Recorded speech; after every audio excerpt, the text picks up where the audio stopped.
আজ শোনাবো যুদ্ধ দিয়ে শুরু আর যুদ্ধ দিয়ে শেষ হওয়া এক ভয়ঙ্কর গল্প। একদিকে লোভ আর শক্তির লড়াই, অন্যদিকে টিকে থাকার সংগ্রাম। এই লড়াইয়ে বয়ে যায় রক্তের বন্যা, ধ্বংসস্তূপে চাপা পড়া সবকিছুর মাঝেও ভাগ্যক্রমে বেঁচে যায় একজন যোদ্ধা। পরবর্তীতে এই যোদ্ধাই হয়ে ওঠে এক পরিবারের ঢাল, এক শহরের ইতিহাস। কিন্তু একটা সময়ে মানুষ ভুলতে বসে সমস্ত ইতিহাস, আর তখনই অতীতের রক্তাক্ত অধ্যায়ে জড়িয়ে যায় বর্তমানের ষড়যন্ত্র, চক্রান্ত আর প্রতিশোধের খেলায়। বলছিলাম সম্প্রতি মুক্তিপ্রাপ্ত তেলুগু মুভি দে কল হিম ওজি এর কথা। তাহলে চলুন কথা না বাড়িয়ে শুরু করা যাক আজকের মুভির এক্সপ্লেনেশন। 1940 সালের দ্বিতীয় বিশ্বযুদ্ধের পর ইয়াকুজা নামের এক আন্ডারওয়ার্ল্ড গ্যাং জাপান দখল করতে ব্যস্ত হয়ে পড়ে। ওদের প্রধান শত্রু ছিল সামুরাই। ওরা এক এক করে সামুরাই যোদ্ধাদের উপর অ্যাটাক করে সবাইকে হত্যা করে। ভাগ্যক্রমে কয়েকজন সামুরাই বেঁচে যায়। ওরা মাউন্ট ফুজির ঘাঁটিতে আশ্রয় নিয়ে একটা সিক্রেট সোসাইটি গড়ে তোলে, যার নাম দেয় ব্ল্যাক ড্রাগন সোসাইটি। ওরা ইয়াকুজার বিরুদ্ধে লড়াই করার জন্য যুদ্ধ শুরু করে। তারপর 1970 সালে ব্ল্যাক ড্রাগন সোসাইটি ইয়াকুজদের হত্যা করতে বের হয়ে পড়ে। শুরু হয় তুমুল যুদ্ধ। ইয়াকুজারা আবারও সামুরাইদের একে একে হত্যা করে। ভাগ্যক্রমে মাত্র একজন সামুরাই প্রাণে বেঁচে যায়। ইয়াকুজাদের হাতে শুধু সামুরাই নয়, অসংখ্য সাধারণ মানুষও প্রাণ হারিয়েছে। জীবন বাঁচাতে অনেক মানুষ নিজেদের সবকিছু বিক্রি করে দেশ ত্যাগ করতেও বাধ্য হয়েছে। যুদ্ধক্ষেত্র থেকে বেঁচে যাওয়া একমাত্র সামুরাই ওজাস গম্ভীরা, যাকে সবাই সংক্ষেপে ওজি বলে ডাকে, সেও দেশ ছাড়তে বাধ্য হয়। গম্ভীরা বেগমবামি এক জাহাজে উঠে পড়ে। ওই জাহাজটা ভাড়া করেছিল সত্যনারায়ণ নামের একজন প্রভাবশালী তেলুগু ব্যবসায়ী, যাকে সবাই সত্য দাদা নামেই চিনত। তার কাছে ছিল প্রচুর সোনার বার। সত্যর স্বপ্ন বোম্বের কালাবায় একটা বড় পোর্ট গড়ে তুলবে, সেখানে অসংখ্য মানুষের কর্মসংস্থানের ব্যবস্থা করবে। সেই স্বপ্ন পূরণের লক্ষ্যেই সত্য বিপুল পরিমাণ স্বর্ণ নিয়ে যাচ্ছে বোম্বেতে। সত্য অনেক নরম হৃদয়ের একজন মানুষ, তাই নিজের ভাড়া করা নৌকায় জাপান থেকে পালানো লোকদের ওঠার সুযোগ করে দেয়। গম্ভীরের মতো আরও অসংখ্য মানুষ উঠেছিল ওই জাহাজে। যথাসময়ে জাহাজ ছেড়ে দেওয়া হয়, কিন্তু কিছু দূর যেতে না যেতেই জলদস্যুরা হামলা করে জাহাজে। ওদের উদ্দেশ্য ছিল সত্যের স্বর্ণ লুট করে নেওয়া। ডাকাতের দেখে সত্য নিজের গান বের করলে ডাকাতরা সাধারণ মানুষদের মধ্য থেকে একজনকে জিম্মি করে সত্যকে অস্ত্র নামাতে বলে। একজন সাধারণ মানুষের প্রাণ বাঁচানোর জন্য সত্য ডাকাতদের কথায় নিজের অস্ত্রটাও ফেলে দেয়। কিন্তু ডাকাতদের দুর্ভাগ্য, ওরা যাকে জিম্মি করেছিল সে ছিল সামুরাই গম্ভীরা। সে চাদর দিয়ে নিজেকে মুড়িয়ে রেখেছিল যেন কেউ তাকে চিনতে না পারে। ডাকাতরা যখন গম্ভীরাকে জিম্মি করে তখন গম্ভীরা চাদরের নিচ থেকে নিজের কাঁটা বের করে। কাটানা মূলত সামুরাই তরবারি। গম্ভীরা তার কাটানা দিয়ে জলদস্যুদের সবাইকে হত্যা করে সত্যকে এবং তার স্বর্ণগুলোকে রক্ষা করে। সত্য গম্ভীরাকে কৃতজ্ঞতা জানিয়ে বলে, জাহাজে যে স্বর্ণগুলো আছে সেগুলো আমার পুরো 10 বছরের পরিশ্রমের ফসল। আজ তুমি না থাকলে আমার 10 বছরের পরিশ্রম পানির সাথে মিশে যেত। গম্ভীরা বলে, একজন সাধারণ মানুষের প্রাণ বাঁচানোর জন্য আপনি আপনার কোটি কোটি টাকার স্বর্ণ ডাকাতদের হাতে ছেড়ে দিতে প্রস্তুত হয়েছেন। তখনই আমি বুঝে গেছি আপনি কতটা মহান। আপনি আপনার স্বপ্নের পোর্ট তৈরির কাজ শুরু করুন, আমি সবসময় আপনার পাশে থাকব। কেউ বাধা দিতে আসলে আমি তার বাধা হয়ে দাঁড়াবো। ওই দিনের পর থেকে গম্ভীরা সত্যর জন্য কাজ করতে শুরু করে। কয়েক বছরের মধ্যে সত্যর পোর্ট গড়ে ওঠে, আর এটা সম্ভব হয় শুধুমাত্র গম্ভীরার কারণে, কারণ সে সবসময় সত্যর ঢাল হয়ে দাঁড়িয়েছিল। এরপর আমাদেরকে 1993 সালের ঘটনা দেখানো হয়। মাঝখানে অনেকটা সময় পেরিয়ে গেছে। কলাবা পোর্টে এখন সব ধরনের জাহাজ আসে। 23 বছর আগে জাপান থেকে আগত সেই জাহাজ বোম্বের ইতিহাস তৈরি করেছে। আর 23 বছর পর কলাবা পোর্টে এমন একটা জাহাজ আসছে যা বোম্বের ভবিষ্যৎ বদলে দেবে। মূলত জিমি নামের গ্যাংস্টার ওই জাহাজে করে RDX ভর্তি কন্টেনার নিয়ে আসছে। জিমি কলাবা পোর্টে জাহাজ ভেড়াতে বললে জিমির লোকেরা অসম্মতি জানিয়ে বলে, কলাবা পোর্ট সত্য দাদার, সে নিজের পোর্ট ইলিগাল কাজ কখনোই মেনে নেবে না। জিমির লোকেরা জানায় পোর্টের সিকিউরিটি অনেক জোরালো, কিন্তু জিমি কোনো কিছু পরোয়া না করে যেভাবেই হোক জাহাজ পোর্টে ভেড়াতে বলে। পোর্ট পরিচালনার কাজ দেখাশোনা করে সত্যর ছোট ছেলে পার্থ। সে জানতে পারে কাস্টম অফিসার ইন্সপেকশন ছাড়াই একটা কন্টেইনার পোর্ট থেকে বের করে দিচ্ছে। সাথে সাথে পার্থ কন্টেইনারের কাছে যায়। পার্থ জানতে চায় কন্টেইনারটা কার। এর মাঝে জিমি তার লোকজন নিয়ে হাজির হয় এবং নিজেই জবাব দেয়, আমার। পার্থ কন্টেইনার চেক করতে চাইলে জিমি বাধা দেয়। পার্থ তার কথায় পাত্তা না দিয়ে সেটা খুলতে বলে। কন্টেইনার খুলতেই দেখা যায় পুরো কন্টেইনার RDX-এ ভরা। পার্থ কিছু বলতে যাবে তার আগেই জিমি পেছন থেকে গুলি করে। শুধু পার্থ না, জিমির লোকেরা পোর্টে উপস্থিত পার্থের পুরো টিমকেই গুলি করে হত্যা করে। গোলাগুলির আওয়াজে সিকিউরিটি পুলিশ চলে আসে, কিন্তু পুলিশ পৌঁছানোর আগেই জিমি তার লোকজনকে নিয়ে পালিয়ে যায়। কিছুক্ষণের মধ্যে পার্থের মৃত্যুর খবরটা সব জায়গায় ছড়িয়ে পড়ে। সত্যর ছেলের মৃত্যুর খবরে সবথেকে বেশি ঘাবড়ে যায় জিমির বাবা মিরাজকার একজন মিনিস্টার। মিরাজকার দ্রুত ছুটে যায় জিমির কাছে। জিমি তখন আরাম করে ঘুমাচ্ছিল। মিরাজকার জিমিকে ডেকে তোলে এবং রাগারাগি করে বলে, তুমি যাকে হত্যা করেছ সে সত্যর ছেলে, এর পরিণাম ভয়াবহ হবে। জিমি এসব কথা মোটেও পাত্তা দেয় না। এরপর আমরা পার্থর শেষকৃত্যের আয়োজন দেখি। সবাই পার্থর মৃতদেহকে ফুল দিয়ে সম্মান জানিয়ে শেষ বিদায় জানায়, কিন্তু পার্থর ভাতিজা অর্জুন বাড়ির বাইরে দাঁড়িয়েই চাচাকে বিদায় জানায়। অর্জুনের বন্ধু অর্জুনকে পার্থর মৃতদেহর কাছে যেতে বলে। অর্জুন বলে, এই বাড়িতে এমন মৃত্যু নতুন কোনো বিষয় না। আজ চাচা মারা গেছে, 15 বছর আগে বাবাকেও হত্যা করা হয়েছে। পার্থের শেষকৃত্যে মিরাজকার জিমিকে নিয়ে উপস্থিত হয়। মিরাজকার সত্যর সাথে দেখা করে বলে, পার্থর হত্যাকারীকে কোনোভাবেই ছেড়ে দেওয়া যাবে না। যেভাবেই হোক আমাদেরকে খুঁজে বের করতে হবে খুনিকে। সত্য কোনো জবাব দেয় না। সে চুপচাপ একটা লাঠি পার্থর স্ত্রী লাক্ষ্মীর হাতে তুলে দেয় এবং ইশারা করে। লাক্ষ্মী ধীরে ধীরে জিমির দিকে এগিয়ে যায়। মিরাজকার তখন শক্ত করে জিমির হাত ধরে রাখে। লাক্ষ্মী ওই লাঠিটা দিয়ে জিমিকে মারতে শুরু করে। যতক্ষণ না লাঠিটা ভাঙে, লাক্ষ্মী তাকে মারতেই থাকে। লাঠি ভেঙে গেলে লাক্ষ্মী সরে যায়। আসলে সবাই ইতোমধ্যে জেনে গেছে পার্থকে জিমি হত্যা করেছে, তাই মিরাজকারের সম্মতিতে সবার সামনে জিমিকে সামান্য শাস্তি দেওয়া হয়। এরপর সত্য মিরাজকারের কাছে গিয়ে বলে, জিমি যে পাথর হত্যাকারী এটা শুধুমাত্র সন্দেহ, এর কোনো প্রমাণ নেই, তাই জিমি এখনও জীবিত আছে। কিন্তু এই কথা যদি সত্য প্রমাণিত হয় তাহলে জিমির কী অবস্থা করবে তুমি কল্পনাও করতে পারবে না।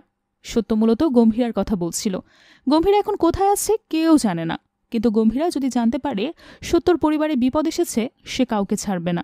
সত্যর কথায় মিরাজকার কোনো জবাবই দেয় না। মিরাজকার এবং সত্যর মধ্যে একটা নীরব দ্বন্দ্ব চলছে। এই দ্বন্দ্বের শুরু হয়েছিল 1978 সালে। সে সময় মিরাজকার একজন বড় মাপের গ্যাংস্টার ছিল। একদিকে মিরাজকার কয়েক হাজার লোক সাথে নিয়ে কলাবা পোর্ট ঘেরাও করে, আর তারপর সত্যকে কিডন্যাপ করে। কিডন্যাপের সময় সত্যর সাথে অর্জুন ছিল, তাই ওরা অর্জুনকেও কিডন্যাপ করে। অর্জুনের গলায় লোহার শিকল বেঁধে মিরাজকারের লোকেরা সত্যর সামনে অর্জুনকে প্রচুর মারধর করে। সত্যকে ভয় দেখিয়ে মিরাজকার কলাবা পোর্ট দখল করতে চায়, কিন্তু সত্য কোনো রকম রিয়্যাক্ট না করে সঠিক সময়ের জন্য ওয়েট করে। মিরাজকার সত্যর চারপাশে প্রায় 100 জন অস্ত্রধারী গুন্ডা সেট করে রাখে, যাতে সত্যকে বাঁচানোর জন্য কেউ তার কাছে পৌঁছাতে না পারে। কিন্তু শত বাধা অতিক্রম করে তুফানের মতো ছুটে আসে গম্ভীরা। মিরাজকারের হাজার হাজার লোককে একাই শেষ করে। এরপর সত্যর কাছে যায়। সেখানেও মিরাজকারের লোকেরা ছিল। এত কিছু ঘটে যাওয়ার পরেও সত্য একটুও ঘাবড়ায় না, কারণ গম্ভীরার উপর সম্পূর্ণ বিশ্বাস ছিল সত্যর। গম্ভীরা পৌঁছানোর পর সত্য পোর্টের দলিল টেবিলের উপর রেখে বলে, কারো কলিজার সাহস থাকলে পোর্টটা নিয়ে দেখাও। এরপর সত্য গম্ভীরাকে বলে, 15 বছর আগে তুমি যে স্বর্ণ বাঁচিয়েছিলে সেই স্বর্ণ দিতেই তৈরি হয়েছে এই পোর্ট। এটা জানার পরেও যারা পোর্টের দিকে হাত বাড়িয়েছে তাদের কি করবে তুমি দেখে নাও। কেউ কেউ সাহস করে এগিয়ে আসে পোর্টের পেপার নিতে, কিন্তু গম্ভীরার হাত থেকে কেউ বেঁচে ফিরতে পারে না। এই পরিস্থিতিতে অনেক বেশি ভয় পেয়ে যায় মিরাজকার। মৃত্যু নিশ্চিত বুঝতে পেরে মিরাজকার গম্ভীরার পা ধরে ক্ষমা চাইতে শুরু করে। তাই গম্ভীরা মিরাজকারকে ছেড়ে দেয়। তবে ছেড়ে দেওয়ার আগে গম্ভীরা হুমকি দিয়ে বলে, আজকে ওর পর আর কখনো যদি সত্য তাদের পেছনে লাগতে দেখি, সবার আগে শরীর থেকে মাথা আলাদা করব, এরপর কথা বলবো। মিরাজকার গম্ভীরের কথা মেনে নিয়ে পালিয়ে যায়। অর্জুন আড়াল থেকে সব দেখে। চারদিকে রক্তের বন্যা দেখে ছোট্ট অর্জুন ঘাবড়ে যায়। গম্ভীরা অর্জুনের হাত ধরে বাইরে বের হয়। গম্ভীরা নিজের রক্তমাখায় শার্টটা খুলে ফেলে দেয়, কিন্তু পোর্টের শ্রমিকরা সেটা তুলে নিয়ে পতাকা হিসেবে টাঙিয়ে দেয় পোর্টের মাঝে। বিজয়ের প্রতীক হিসেবে সেই রক্তমাখা পতাকা এখনও উড়ছে।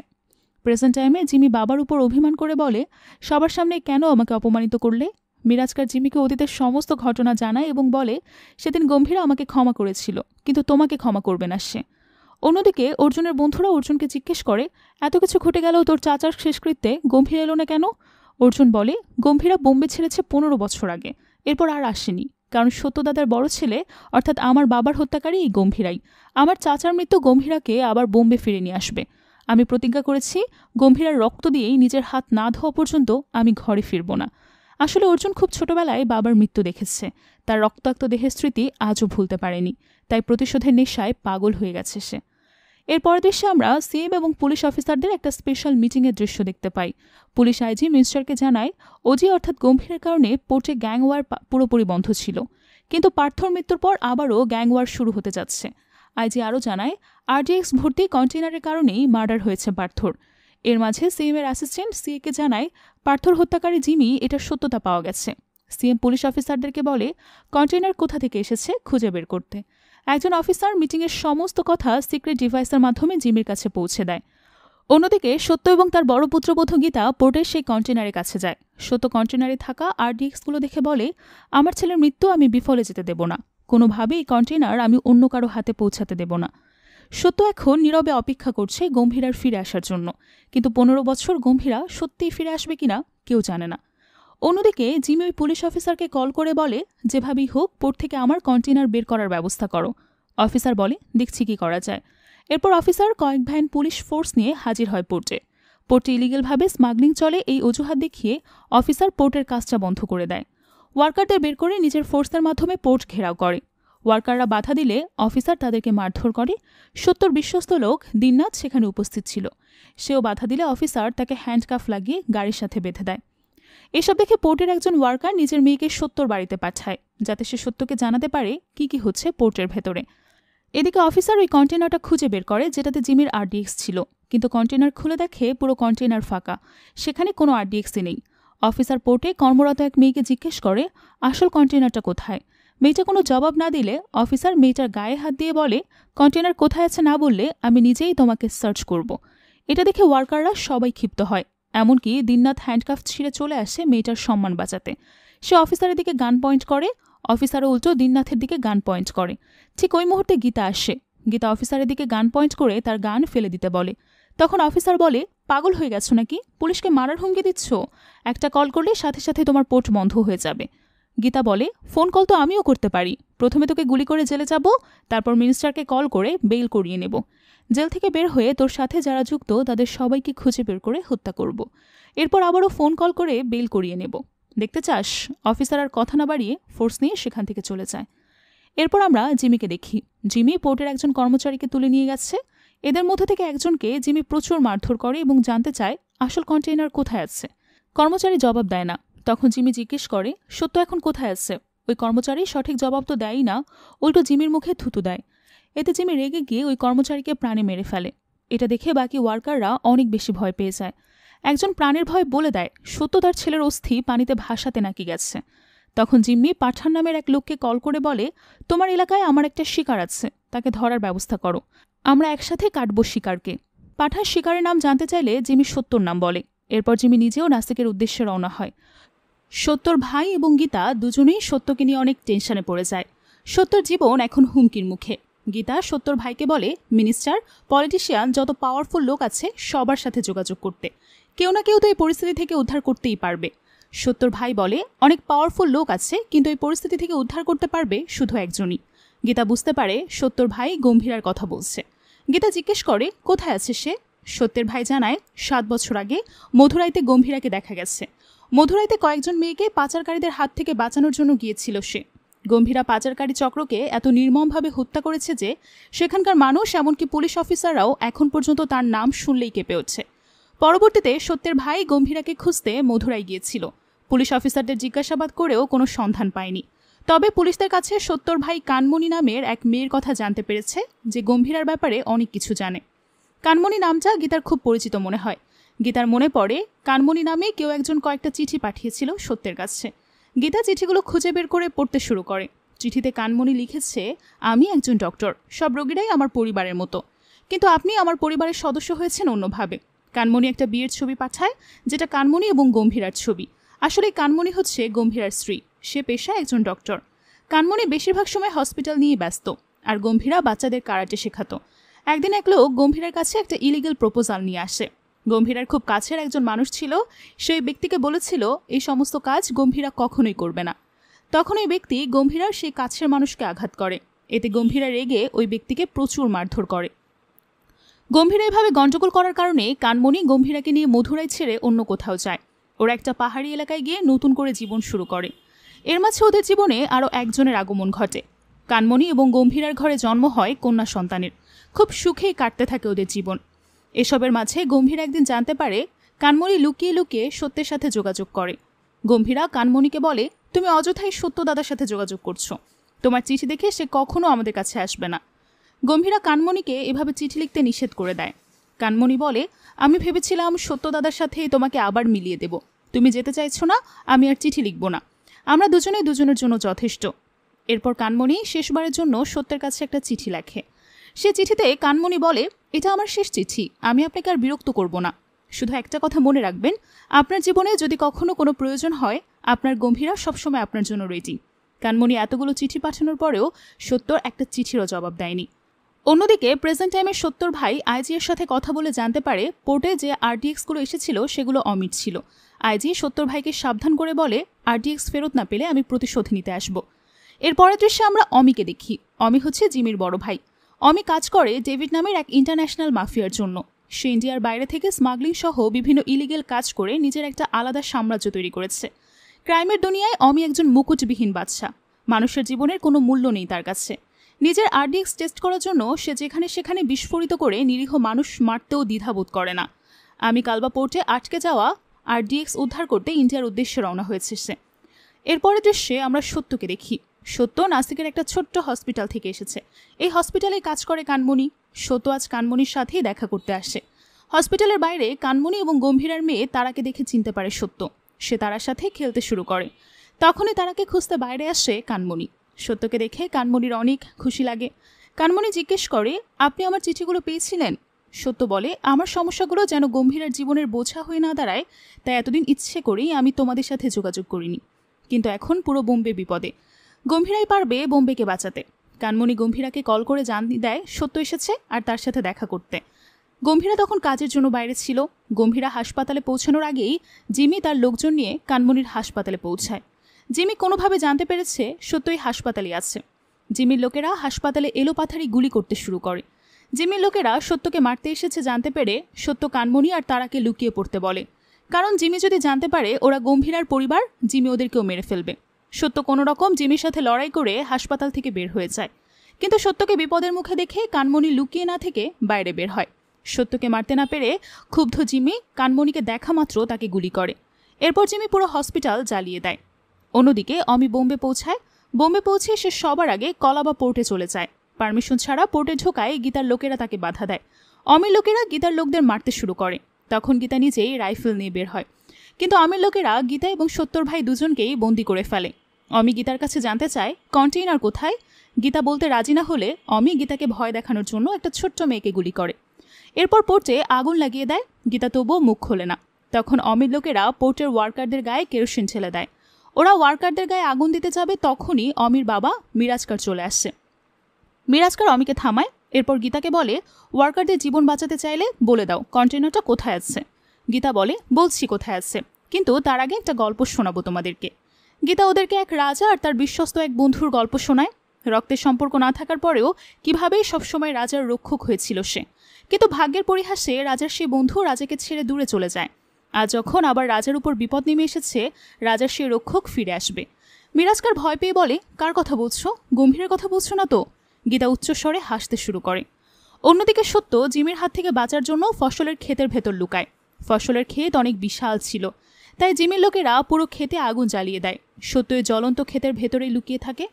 এর মাঝে গম্ভীরা হাসপাতালে পৌঁছায়। কানমণিকে এই অবস্থায় দেখে গম্ভীরা পাগল প্রায় হয়ে যায়। কানমণি গম্ভীরাকে জানায় সত্য অনেক বিপদে আছে। কানমণি গম্ভীরাকে সত্যের কাছে যেতে বলে। কথা বলতে বলতে কানমণি মৃত্যুর কোলে ঝলে পড়ে। স্ত্রীকে তো গম্ভীরা হারিয়ে ফেলেছে, বাবার সমতুল্য সত্যকে সে হারাতে চায় না। তাই সে সত্যকে বাঁচানোর জন্য ছুটে যায় ওই জ্বলন্ত ফসলের ক্ষেতের দিকে। গম্ভীরা একে একে জিমির সমস্ত লোককে মেরে ফেলে। গম্ভীরাকে দেখে সত্য স্বস্তির নিঃশ্বাস ফেলে বলে, আমার আর কোনো টেনশন নেই, বাকিটা আমার ছেলে গম্ভীরা সামলে নেবে। গম্ভীরা যখন জিমির লোকদের মারছিল, জিমির কিছু পুরনো লোক তাকে চিনতে পারে। ওরা অনেক ঘাবড়ে যায়। গম্ভীরা ফিরে এসেছে মানে ওদের সময়ও ফুরিয়ে এসেছে। সত্যি সত্যি সেটাই হয়। গম্ভীরা জিমির শরীর থেকে মাথা আলাদা করে দেয়। অন্যদিকে পোর্টে একটা কল বেজে ওঠে। গীতা অমির দিকে তাকিয়ে হেসে বলে, কলটা তোর জন্য এসেছে। আমি কল রিসিভ করতেই অপর প্রান্ত থেকে সত্য বলে, তোর ভাইয়ের মাথা উড়িয়ে দিয়েছে, এবার তোর পালা, ওজি আসছে। অমি বলে, আসুক, কার মাথা কাটা যাবে জানি না, তবে যে কোনো একজনের মাথা তো কাটা পড়বেই। কানমণির শেষকৃত্যের সময় গম্ভীরা অতীতের কথাগুলো মনে করে ভীষণ ইমোশনাল হয়ে পড়ে। তখনই তারা এসে তার হাত ধরলে গম্ভীরা নিজেকে সামলে নেয়, কারণ বাচ্চা মেয়েটার সামনে সে দুর্বল হতে চায় না। এরপর সত্য সেখান থেকে চলে যেতে গেলে একজন তাকে জিজ্ঞেস করে সে কোথায় যাচ্ছে। সত্য বলে, শিকারি বনে না থাকার কারণে বানরের দল অনেক লাফালাফি শুরু করেছে, তাই গম্ভীরার এখন শিকার করার সময় এসেছে। পরদিন সকালে জিমির মাথা কাটা লাশটা তার বাড়িতে পৌঁছে দেওয়া হয়। তার বাবা ছেলের এমন বিভৎস কন্ডিশন দেখে ভয় আটকে ওঠে। একমাত্র ছেলেকে হারিয়ে হাউমাউ করে কাঁদতে শুরু করে সে। তখন তার দলের একজন তাকে জানায় যে জিমির কাটা মাথাটা খুঁজতে তাদের পুরো রাত লেগে গেছে। অমিও এসব দেখে ভীষণ রেগে যায়। এরই মাঝে গম্ভীরা মুম্বাই ফিরে আসে। তার ফেরা নিয়ে সব জায়গায় হুলস্থুল পড়ে যায়। এক অদ্ভুত আতঙ্ক বিরাজ করে সবার মধ্যে। গম্ভীরা থানায় গিয়ে ইন্সপেক্টরের কাছে জানতে চায় যে গীতাসহ বাকিদের কোথায় আটকে রাখা হয়েছে, কিন্তু ইন্সপেক্টর তাকে কিছুই বলে না, উল্টো তাকে নিয়ে হাসি ঠাট্টা করতে থাকে। তাকে টিটকারি দিয়ে বলে, এখন আধুনিক যুগ, কিন্তু তুমি তো বুড়ো হয়ে গেছো, পুরনো একটা পিস্তল নিয়ে ঘুরে বেড়াচ্ছ, নতুন অস্ত্রশস্ত্রের ব্যাপারে কোনো আইডিয়া আছে তোমার? আসলে লোকটা তখন গম্ভীরাকে পুরোপুরি চিনতে পারেনি, তাই গম্ভীরা নিজেকে পাওয়ারের ছোট্ট একটা ডেমো দেখানোর জন্য পুলিশদেরকে অর্ডার দেয় ইন্সপেক্টরের হাত চেপে ধরতে। তার কথা মতো সত্যি সত্যি সবাই মিলে ইন্সপেক্টরের হাত চেপে ধরে। এরপর গম্ভীরা লোকটার আঙুল কেটে দিতে চায়, কিন্তু পরবর্তীতে সে আবারও নিজের মুড চেঞ্জ করে ইন্সপেক্টরের পুরো হাতই কাটার সিদ্ধান্ত নেয়, তাও আবার একটা জংধরা চাকু দিয়ে, যাতে ইন্সপেক্টর উপলব্ধি করতে পারে যে পুরনো জিনিসেও ধার থাকে। তার কথা মতো সবাই মিলে পুরনো চাকু খুঁজতে শুরু করে। এসব দেখে ইন্সপেক্টর এবার বেশ ঘাবড়ে যায়। অনেক খোঁজাখুঁজির পর একজন কনস্টেবল একটা জংধরা চাকু এনে দিলে গম্ভীরা যখন ইন্সপেক্টরের হাত কাটতে যাবে, তখনই বেচারা ভয়ে গিয়ে তাদের ঠিকানা জানিয়ে দেয়। তখন গম্ভীরা তাকে শাসিয়ে রেখে সেখান থেকে চলে যায়, আর ইন্সপেক্টর অবাক হয়ে তার দিকে তাকিয়ে থাকে। এতক্ষণে সে বুঝতে পেরেছে গম্ভীরা কি জিনিস। গম্ভীরা সেখান থেকে বের হয়ে তার দলবল নিয়ে সোজা অ্যাড্রেসে গিয়ে হামলা করে। মুহূর্তের মধ্যেই সবকিছু তছনছ করে দেয় সে। তার সামনে কেউ টিকতে পারে না, যেন কোনো বুলডোজার এসে সবকিছু ভেঙে চুরে চুরমার করে দিয়েছে। তাকে দেখে গীতাদের মনে নতুন করে সাহস ফিরে আসে। এদিকে অমি তখন তার ভাইয়ের মুখাগ্নি করছিল, তখনই সেখানে গম্ভীরা চলে আসে। তাকে দেখে সবাই ভীষণ ঘাবড়ে যায়। গম্ভীরা গিয়ে অমিকে হুমকি দেয় সে যেন ওই কন্টেনারের কথা মাথা থেকে ঝেড়ে ফেলে, না হলে তার পরিণতিও তার ভাইয়ের মতোই হবে। এটা বলে সে সেখান থেকে চলে যায়। তবে অমি তার হুমকিতে একটুও ভয় পায় না। সেখান থেকে যাওয়ার পথে মিডিয়ার লোকেরা গম্ভীরাকে ঘিরে ধরে তার ছবি তুলতে শুরু করে, যেন কোনো সেলিব্রিটি এসেছে। গম্ভীরা সেসবে পাত্তা না দিয়ে সেখান থেকে চলে যায়। ঘটনাক্রমে অর্জুন সেখানেই ছিল। এত বছর পর গম্ভীরাকে দেখে সে মনে মনে বলে, আমার চোখের সামনে আমার বাবাকে মেরে পালিয়ে গিয়েছিল তুমি, সেদিন থেকে অমি তোমার অপেক্ষায় আছি। আজ এত বছর পরে তোমাকে সামনে পেয়ে অমি আর সুযোগ হাতছাড়া করবে না। তুমি কাকে মারবে আর কাকে বাঁচিয়ে রাখবে সেটা তোমার ব্যাপার, কিন্তু তোমার মৃত্যু তো আমার হাতে লেখা, এটা নিশ্চিত। গম্ভীরার তার প্রচণ্ড রাগ ছিল অর্জুনের। তা বাবার খুনি বলে কথা, রাগ তো হবেই, কিন্তু প্রশ্ন হলো গম্ভীরা তো সত্যের পরিবারকে নিজের পরিবার মনে করত, তাহলে অর্জুনের বাবাকে সে মারতে গেল কেন? এর উত্তর আমরা সামনে জানতে পারব। গম্ভীরাকে মারার জন্য অর্জুন তার এক বন্ধুকে দিয়ে অনেকগুলো পিস্তল আনায়, কিন্তু সেগুলোর কোনোটাই তার কাছে পারফেক্ট মনে হয় না। অনেক বাছাইয়ের পর শেষমেশ একটা স্পেশালাইজ পিস্তল তার পছন্দ হয়। তবে তার বন্ধু তাকে বলে, কাজ শেষ হলে পিস্তলটা ফেরত দিও। অর্জুন তাকে এর কারণ জিজ্ঞেস করলে ছেলেটা বলে, এই পিস্তল দিয়ে গম্ভীরাকে মারা হবে, তাই এটা মিউজিয়ামে সাজিয়ে রাখব। এদিকে অর্জুন গম্ভীরাকে মারার প্ল্যানিং করে। অন্যদিকে গম্ভীরা তার মেয়ের সাথে মিলে কানমনির স্মৃতিচারণ করে। এরই মাঝে কানমনির বলা কিছু কথা তার মনে পড়ে যায়।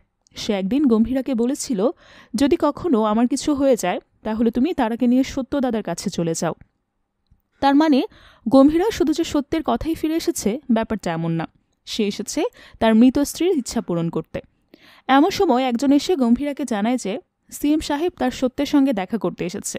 গম্ভীরা তখন বাড়ির উদ্দেশ্যে রওনা হয়। এদিকে সিএম সত্যর কাছে ওই কন্টেনারের ব্যাপারে জিজ্ঞেস করে, কিন্তু সত্য তাকে কিছুই বলে না। তখন সিএম তাকে হুমকি দেয় যে আমার একটা ফোন কলেই তোমার পোর্ট জব্দ হয়ে যাবে, তাই যদি নিজের জীবন আর নিজের ব্যবসাকে বাঁচাতে চাও তাহলে ভালোই ভালোই বলে দাও কন্টেইনার কোথায় আছে। এরই মাঝে গম্ভীরা এসে সিএমের চোরা কারবারির অনেকগুলো প্রমাণ তার সামনে ছুড়ে দেয়। তবে সেগুলো দেখে সিএম যতটা না অবাক হয় তার থেকে কয়েকগুণ বেশি অবাক হয়েছিল গম্ভীরাকে চোখের সামনে দেখে। গম্ভীরা তাকে বলে, কালীপুজোর সময় কি হয়েছিল সেটা কি ভুলে গেছ? তখনই সিএমের অতীতের কথা মনে পড়ে। তার সিএম হওয়ার পেছনেও তো গম্ভীরারই হাত ছিল। গম্ভীরার মাধ্যমে লাশের উপর লাশ বিছিয়ে আজ সে এত বড় পজিশনে পৌঁছাতে পেরেছে। তাই গম্ভীরা তাকে বলে, কন্টেনারে আরডিএক্স আছে জেনেও যখন তুমি মুখ বন্ধ করে রেখেছ, তখন এবারও তুমি মুখ বন্ধই রাখো, সেটা তোমার জন্যই ভালো। সিএম তখন তার কথা মতো চুপচাপ সেখান থেকে বেরিয়ে যায়। এরপর গম্ভীরা চলে যায় অমির আস্তানা অ্যাটাক করতে। সেখানে তার অমিকে তো পাই না, কিন্তু তার বন্দুকের খাজনা পেয়ে যায়। আর সেখান থেকে গম্ভীরা অমির সব লোকদেরকে মেরে সমস্ত বন্দুক তুলে নিয়ে আসে। কিছুক্ষণ পর অমির পার্টনার সেখানে গিয়ে পরিস্থিতি দেখে ভীষণ অবাক হয়। সে তৎক্ষণাৎ তার বস ডেভিডকে ফোন করে সবকিছু জানায়। অমি মূলত ডেভিডের হয়েই কাজ করত। তো ডেভিড তখন লোকটাকে অর্ডার দেয় গম্ভীরাকে মেরে ফেলার জন্য। ছেলেটা তার কথা মতো কাজে লেগে পড়ে। এদিকে অমি তখনও শহরের ম্যাপ নিয়ে এই টেনশনে মগ্ন ছিল যে আরডিএক্স কোথায় রাখা যেতে পারে। এমন সময় ইন্সপেক্টর এসে তাকে বলে, আমি পুরো শহরের অলিগলি সব জায়গায় খুঁজেছি, কোথাও আরডিএক্স নেই। এরপর সে লক্ষ্য করে অমি পুরনো ম্যাপ দেখেছে, তাই সে অমিকে শহরের নতুন ম্যাপটা দিয়ে দেয়। সেখানে সে লক্ষ্য করে যে পুরনো ম্যাপে 3টা আন্ডারগ্রাউন্ড টানেল দেখা যাচ্ছে, কিন্তু নতুন ম্যাপে দেখা যাচ্ছে 2টা। তার মানে 3 নম্বর টানেলটা কোনো কারণে বন্ধ হয়ে গেছে। আর হোক বা না হোক, ওই টানেলের মধ্যেই আরডিএক্সগুলো লুকানো আছে। তাই তারা আরডিএক্সের খুঁজে বের হয়ে পড়ে এবং পৌঁছে যায় সেই বন্ধ টানেলে। সেখান থেকে গিয়ে ডেভিডের লোকেরা তার আগেই সেখানে পৌঁছে গেছে। সে অমিকে বলে, গম্ভীরা যখন এখানে ছিল না তখনই তোমরা কিছু করতে পারলে না, এখন তো গম্ভীরা চলে এসেছে, তার চোখের সামনে দিয়ে কীভাবে আরডিএক্স গায়েব করবে। এরপর সে অমিকে টিটকারি দিয়ে বলে, তুমি আসলে এখনও কাজ করতে শেখোনি, কিভাবে কাজ করতে হয় আমার কাছ থেকে শিখে নাও। সেটা শুনে অমি বলে, তোমাকে দিয়ে যদি সত্যিই কাজ হতো তাহলে ডেভিডের আমাকে দরকার পড়তো না। এদিকে গম্ভীরাও তার অ্যাসিস্ট্যান্টের সঙ্গে অমিকে নিয়ে ডিসকাস করছিল। গম্ভীরার অ্যাসিস্ট্যান্ট অমির ব্যাপারে বিশেষ কিছু জানত না, তাই গম্ভীরা বলে, অমি হচ্ছে ওয়াজি শহরের মাফিয়া কিং। আজ পর্যন্ত যে শহরের দিকে কেউ চোখ তুলে তাকানোরও সাহস পায়নি, অমি সেই শহরটাকেই নিজের দখলে নিয়ে নিয়েছে। পাওয়ার হাতে পাওয়ার জন্য সে সত্য আর তার ছেলেকে মেরে ফেলারও প্ল্যান করে, তবে সেটা সফল হয় না। তবে এত কিছুর পরেও সে কখনো ইন্ডিয়াতে হামলা করার সাহস পায়নি, কারণ সে জানত ইন্ডিয়াতে হামলা করতে গেলে গম্ভীরা তার পথের কাঁটা হয়ে দাঁড়াবে, আর গম্ভীরাকে হারানো তো মুখের কথা না। তবে এবার যেহেতু অমি এতটা সাহস দেখাচ্ছে, তাই গম্ভীরা বুঝে যায় নিশ্চয়ের পেছনে অন্য কোনো বড় মাফিয়ার হাত আছে। ওই রহস্য উদ্ঘাটনের জন্য সে অমির একটা লোককে ধরে এনে মারধর করে তার মুখ থেকে অমির বস অর্থাৎ ডেভিডের ব্যাপারে জেনে নেয়।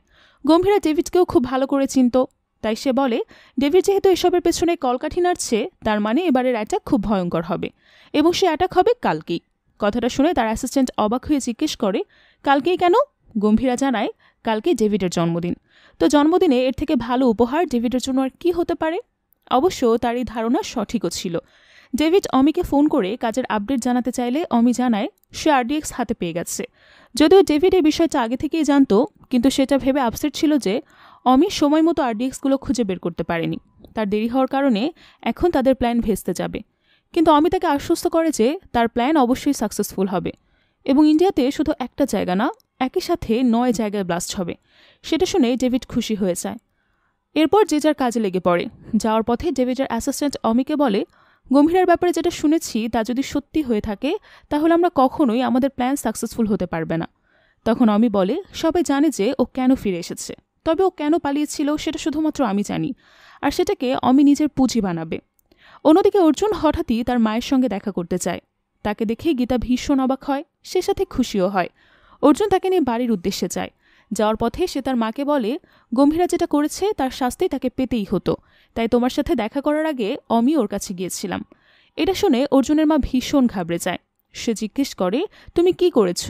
অর্জুন বলে, সব কিছু বলতে থাকে। অর্জুন মূলত গিয়েছিল গম্ভীরাকে মারতে, কিন্তু সেখানে গিয়ে তারাকে দেখে তার মন গলে যায়, কারণ সে চাচ্ছিল না তাদের নিজস্ব দ্বন্দ্বের কারণে বাচ্চা মেয়েটার উপরে কোনো খারাপ ইফেক্ট পড়ুক। সে তারাকে কোলে নিয়ে গল্প করতে থাকে, সেটা দেখে গম্ভীরাও আর কথা বাড়ায় না। কিন্তু পরক্ষণেই অর্জুন তারাকে ঘুরতে নিয়ে যাওয়ার কথা বলে কিডন্যাপ করে নেয়। তারপর গম্ভীরাকে ফোন করে বলে, আমি যেরকম বাবা ছাড়া ছোটবেলা থেকে কষ্ট করতে করতে বড় হয়েছি, তেমনই কষ্ট আজ তুমি পাবে, পারলে তোমার মেয়েকে খুঁজে বের করো। গম্ভীরা তার কথা শুনে হতবাক হয়ে যায়। সে তৎক্ষণাৎ বেরিয়ে পড়ে, তারার খোঁজে পাগলের মতো রাস্তা দিয়ে গাড়ি চালাতে থাকে সে, আর মেয়েটাকেও খুঁজতে থাকে। এসব কথা শুনে গীতা ভীষণ ঘাবড়ে যায়। সে বারবার একই প্রশ্ন জিজ্ঞেস করতে থাকে যে অর্জুন গম্ভীরার সঙ্গে কি করেছে। তখনই অর্জুন হঠাৎ গাড়িটা থামিয়ে দেয়, আর গীতা দেখতে পায় তার চোখের সামনেই গম্ভীরার গাড়িটা ভয়ঙ্কর অ্যাক্সিডেন্ট হয়েছে। সে গম্ভীরাকে বাঁচাতে চাইলে অর্জুন গাড়িটা বাইরে থেকে লক করে দেয়। তারা বেচারি বারবার এই অবস্থা দেখে ছুটে চলে যায় তার কাছে, প্রাণপণে তাকে ডাকতে থাকে।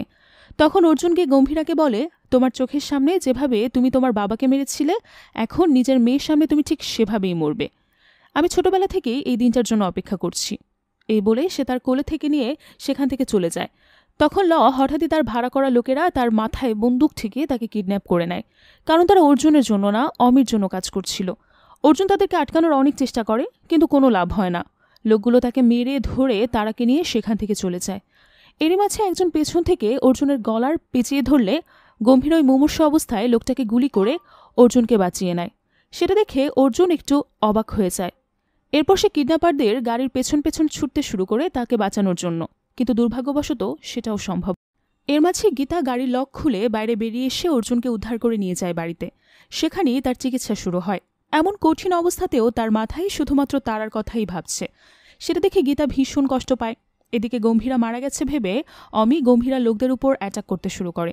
আপনজনদের মৃত্যু অমি নিজেও মানতে পারে না, তাই এবার গম্ভীরার সাথে তার লড়াইটা শুধুমাত্র এই কন্টেইনার ভিত্তিক না, ব্যাপারটা ছিল এখন পরিবার এবং নিজেদের উপর চলে আসবে। অন্যদিকে গম্ভীরাকে জীবিত দেখে অর্জুন রাগে শোকে একেবারে পাগল হয়ে যায়। সে যে কোনো মূল্যে গম্ভীরাকে মারতে চায়। সত্য তাকে বাধা দেওয়ার চেষ্টা করে, কিন্তু অর্জুন কারো বাধাই মানতে চায় না। তখন তার মা এসে ছেলেটার সব কাণ্ড দেখে কষে একটা চড় মেরে দিয়ে বলে, তুমি এতদিন যা কিছু জানতে তার সবটাই ভুল, আমি বাধ্য হয়ে তোমার কাছ থেকে সত্যিটা লুকিয়েছি। সেটা শুনে অর্জুন অবাক হয়ে যায়। আর তখনই তার বাবার মৃত্যুর আসল রহস্যটা সামনে আসে। তার মা তাকে জানায় যে তার বাবা ড্রাগনের ব্যবসার সাথে জড়িয়ে পড়েছিল। পরিবারের তাকে বোঝানোর অনেক চেষ্টা করেছে, কিন্তু কোনো লাভই হয়নি। তাই একদিন গম্ভীরা সত্যর কথায় তার সমস্ত প্রোডাক্ট পুড়িয়ে দিয়েছিল। সে ভেবেছিল এতে হয়তো অর্জুনের বাবা শুধরে যাবে, কিন্তু না, সে উল্টো রাগের মাথায় নিজের বাবাকেই কিডন্যাপ করায় আর অর্জুনের গলায় ছুরি ধরে সত্যকে ভয় দেখাতে শুরু করে। সত্য তখনও তাকে সতর্ক করে দেয় যে সে যেটা করেছে ভুল করেছে।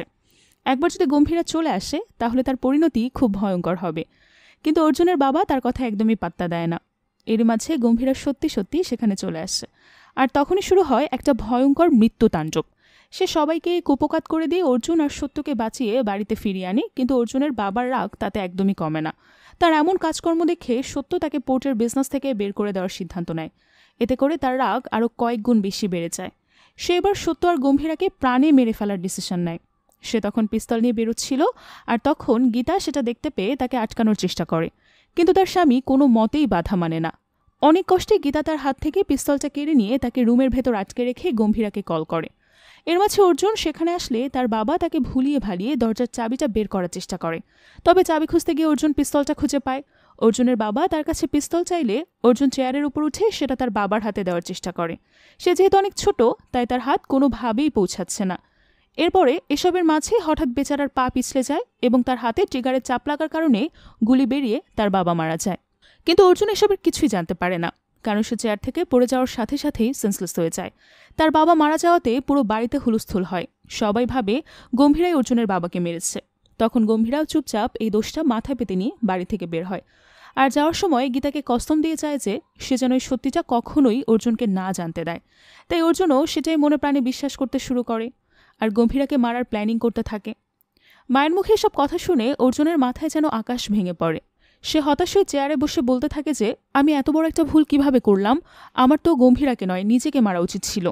এ বলে সে যখন নিজের দিকে গান পয়েন্ট করবে তখনই গীতা তাকে আটকায়। অর্জুন নিজের ভুল বুঝতে পারায় সে গম্ভীরার কাছে মাফ চাইতে চায়, কিন্তু সেখানে গিয়ে দেখে গম্ভীরা নেই। অর্জুন বলে আমি জানিও কোথায় আছে, আমাকে যেতে হবে। সেটা শুনে সত্য তার হাতে থাকা পিস্তলটা দিয়ে দিলে এটাকে সঠিক জায়গায় ব্যবহার করতে বলে। অর্জুন তার দাদার কথা মতো পিস্তলটা নিয়ে সেখান থেকে বের হয়। গীতা ভয় পেয়ে অর্জুনকে আটকানোর চেষ্টা করলে সত্য বলে ওকে বাধা দিও না, যুদ্ধ শুরু হয়ে গেছে, এখন আর কেউ কোনো বাধা মানবে না। সেটা শুনে গীতাও শান্ত হয়ে যায়। এদিকে অমি ডেভিডকে ফোন করে জানায় যে সে শহরের সবথেকে বড় বড় 9টা স্পটে বোম প্ল্যান্ট করে দিয়ে এসেছে। ঠিক রাত 9টায় সেগুলো ব্লাস্ট হয়ে যাবে। সেটা শুনে ডেভিড ভীষণ খুশি হয়। এরই মাঝে ডেভিডের একজন লোক এসে তাকে জানায় যে তার সঙ্গে জাপানের সবথেকে ভয়ঙ্কর মাফিয়া গ্রুপ ইয়াকুজার এক্স লিডার দেখা করতে এসেছে। সেটা শুনে ডেভিড একটু অবাক হয়ে যায় যে ইয়াকুজার লিডারের কাছে তার কী কাজ। সে কৌতূহলবশত লোকটার সামনে গেলে সে ডেভিডকে সতর্ক করে দেয় যে তারা অযথা গম্ভীরার সঙ্গে পাঙ্গা নিয়ে ভুল করেছে। গম্ভীরা কোনো মানুষ না, সে হচ্ছে মানুষরূপী তুফান, যার সামনে কেউ টিকতে পারবে না। সে যত বড়ই হোক না কেন। সে নিজের আর নিজের গ্রুপের সাথে হওয়া ঘটনাগুলো ডেভিডকে এক্সপ্লেইন করে যে কিভাবে গম্ভীরা একাই ইয়াকুজার পুরো গ্যাং ধ্বংস করে দিয়েছে। সে নিশ্চিত সে গম্ভীরাকে অবশ্যই হারাতে পারবে, আর সেটাও মাত্র কয়েক ঘন্টার মধ্যেই। ততক্ষণে গম্ভীরা বুলেট প্রুফ ট্রাক নিয়ে পৌঁছে যায় অমির আস্তানায়। তাকে দেখা মাত্রই অমির লোকেরা গুলি চালাতে শুরু করে, তার উপর অ্যাটাক করতে থাকে, কিন্তু গম্ভীরা তাদের সবাইকে কুপকাত করে দেয়। অমি সিসিটিভি ক্যামেরায় এই সব কিছু দেখছে। সে শুধুমাত্র তারাকেই না, গম্ভীরার অ্যাসিস্ট্যান্ট এবং বাকি লোকদেরকেও আটকে রেখেছিল। গম্ভীরাকে দেখে তার অ্যাসিস্ট্যান্ট অমিকে বলে এবার আর তোমাকে কেউ বাঁচাতে পারবে না। সেটা শুনে অমি রেগে বলে উঠছে তুমি আগে নিজের প্রাণ বাঁচাও। এই বলে সে গম্ভীরার লোকদেরকে মারতে শুরু করে, আর একটা পর্যায়ে একে একে নির্মমভাবে প্রত্যেককে হত্যা করে ফেলে সে। এর মাঝে গম্ভীরা পৌঁছে যায় ডেভিডের অ্যাসিস্ট্যান্টের সামনে। তাকে দেখে লোকটা ভীষণ ঘাবড়ে যায়। গম্ভীরা সেখানে থাকা সবাইকে নৃশংসভাবে হত্যা করে। অমি সিসিটিভি ক্যামেরায় বসে এসব দেখছিল। সে গম্ভীরাকে ভয় দেখানোর জন্য তার চারপাশে লাগানো স্পিকারে তারাদের আর্তনাদের শব্দ প্লে করে দেয়। মেয়ের কান্না শুনে গম্ভীরা হয়রান হয়ে যায়। সে চারদিকে তারাকে খুঁজতে থাকে, কিন্তু কোথাও পায় না। এরই মাঝে অমি তার সামনে চলে আসে। গম্ভীরা তার কাছে তারার ব্যাপারে জানতে চাইলে সে বলে, মেয়ের ব্যাপারে পরে শুনবো, আগে ওয়াইফের ব্যাপারে শোনো। তার কথা শুনে গম্ভীর একটু অবাক হয়ে যায়।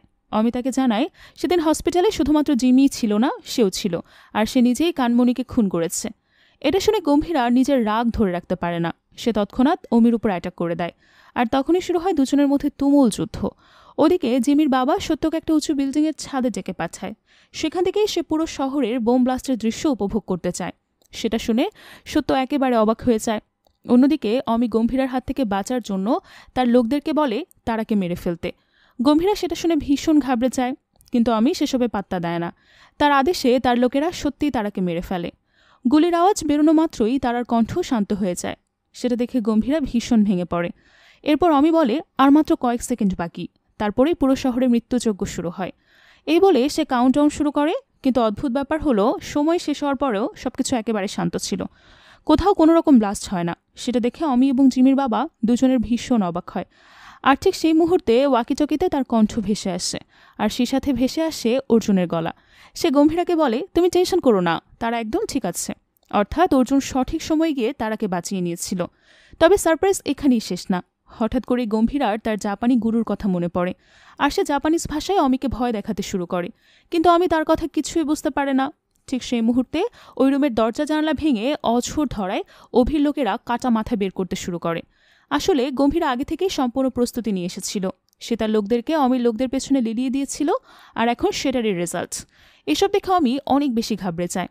এদিকে সত্য জিমির বাবাকে বলে, তোমার ছেলে 10 মাথাওয়ালা রাবণ হলে আমার ছেলেও 10 অবতার নেওয়া রাম, এখন শুধু রাবণের বধ করা বাকি। গম্ভীরা সত্য সে ইচ্ছাটাও পূরণ করে দেয়। সে তার তলোয়ার দিয়ে অমির উপর অ্যাটাক করে, কিন্তু তাকে প্রাণে মারে না, শুধু সেন্সলেস করে দেয়। এরপর যখন অমির সেন্স ফেরে, সে দেখতে পায় গম্ভীরা তার চারপাশের ওই বোমাগুলো সাজিয়ে রেখেছে, যেগুলো অমি পুরো শহরে প্ল্যান্ট করেছিল। অমি বুঝে যায় তার শেষ সময় চলে এসেছে। কিন্তু সেই মুহূর্তে সে গম্ভীরাকে হুমকি দেয় সে আবারও ফিরে আসবে। তার গম্ভীরা ততক্ষণে সেখান থেকে চলে গিয়েছিল। এতগুলো বোমা একসাথে ব্লাস্ট হওয়াতে মুহূর্তের মধ্যেই পুরো বিল্ডিংটা ধসে পড়ে, আর তাতে অমিত চিরতরে শেষ হয়ে যায়। সবশেষে অর্জুন পোর্টের দায়িত্ব সামলানোর সুযোগ পায়, আর গম্ভীরা তার মেয়েকে নিয়ে নিরুদ্দেশ্যে পাড়ি জমায়। অর্জুন তাকে জিজ্ঞেস করে, তুমি কি আর কখনো ফিরবে না? গম্ভীরা বলে, প্রয়োজন পড়লে অবশ্যই ফিরব। এই বলে সে তার মেয়েকে নিয়ে চলে যায়। আর এখানেই গল্পটা শেষ হয়ে যায়। সত্যি বলতে গল্পটা নিয়ে আমার বেশি কিছু বলার নেই। এক কথায় বলবো, আমার কাছে গল্পটা অনেক ভালো লেগেছে। আপনাদের কাছে কেমন লেগেছে সেটা অবশ্যই কমেন্ট করে জানাবেন। দেখা হবে পরের ভিডিওতে। আজকের মতো বিদায় নিচ্ছি। এতক্ষণ সঙ্গে থাকার জন্য অসংখ্য ধন্যবাদ।